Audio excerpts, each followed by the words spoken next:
sa kanya hong trabaho ngayong huling araw na lamang bago yung kanyang tuluyang pagbaba sa pwesto at pagre-retiro ho sa Hunyo 2. Yan po'y araw ng Lunes.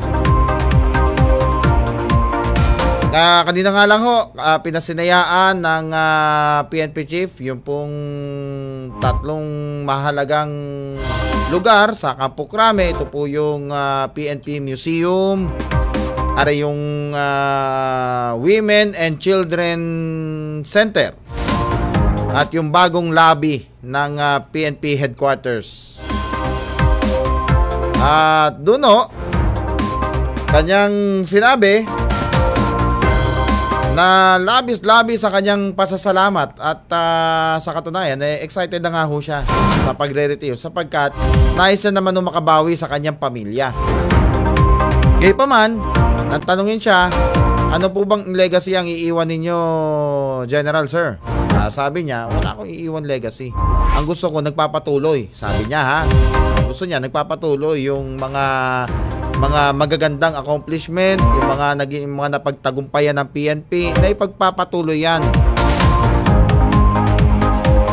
Pangungunahan nga po ni Pangulong Ferdinand R. Marcos Jr. ang turnover ceremony sa at gain din ang retirement ceremony po ni General Marbil at ang assumption of office ng ika-31 chief ng Philippine National Police. Sa araw na yon ay tatawagin na ho siyang Police General Nicolas Torre III.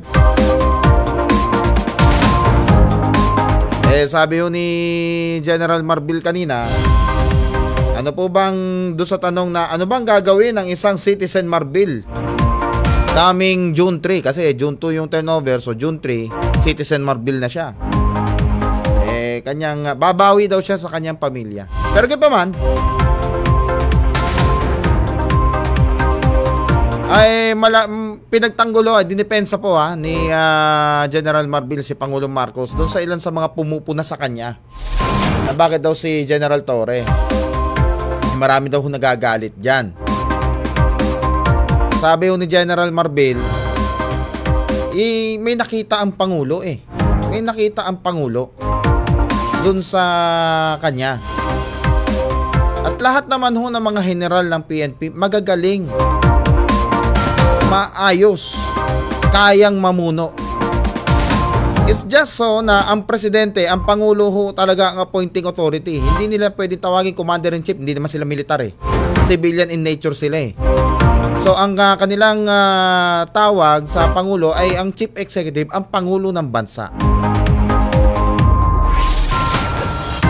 Dahil meron ng ilang mga sabi nga mga kritiko na nagsasabi na yung pagkakatalaga daw kay Torre ay political accommodation o reward dahil dun sa mga, alam nyo na, mga na-aresto niya ng mga nakaraan ng mga malalaking tao. Pero sabi ni General Marbil, hindi totoo yan. Bumase ang Pangulo sa kriteria ng kung anong katangian ng Chief PNP ang gusto niya. At sumakto doon si General Torre.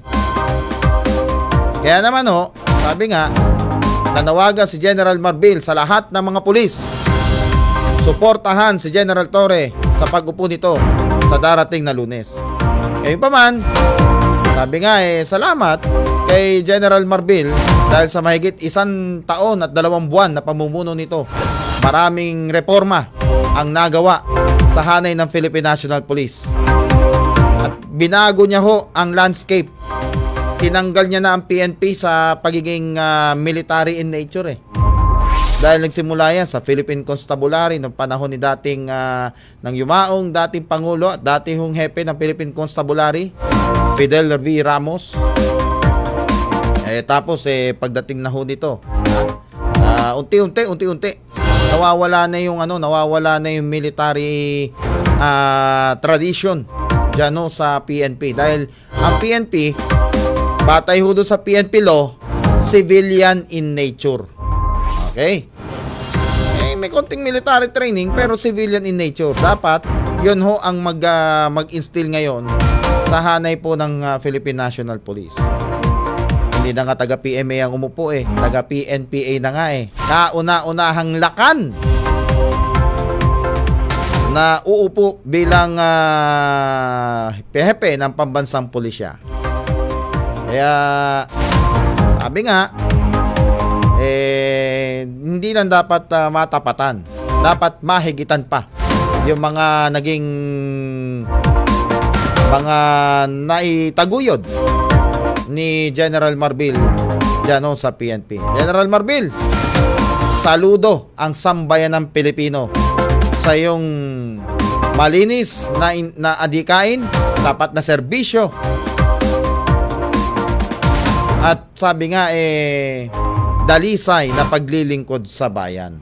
Mark in, Mark out. Oras